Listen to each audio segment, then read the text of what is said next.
அனைவருக்கும் வணக்கம். I'm Vivek from baby abundance. இன்னைக்கு வந்து கோல்டு இன்வெஸ்ட்மெண்ட்ஸ் பற்றி பார்க்கலாங்க.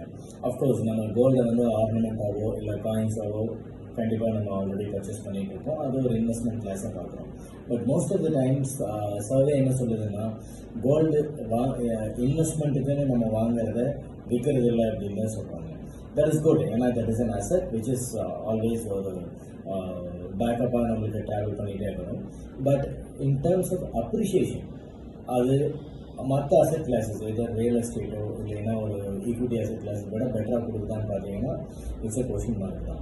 நாட் லாங் டேர்மில் அவ்வளோ ஹை ரிட்டர்ன்ஸ் கொடுக்கறது இல்லை. ஸோ அதனால் கோல்டை நீங்கள் இன்வெஸ்ட்மெண்ட்ஸ்க்காக வாங்கி வைக்கிறீங்களா, ஹெச்சிங் அதாவது சப்போர்ட்டுக்கு அந்த மாதிரி வாங்கி வைக்கிறீங்களான்னு கேர்ஃபுல்லாக பார்த்து அதுக்குன்னு ஒரு பர்சன்டேஜ் வச்சுக்கிறது better. Because in personal finance long டேர்முங்கிறப்போ நம்ம கரெக்டான அசெட் கிளாஸ் சூஸ் பண்ணுறது ரொம்ப முக்கியம். தேங்க்யூ.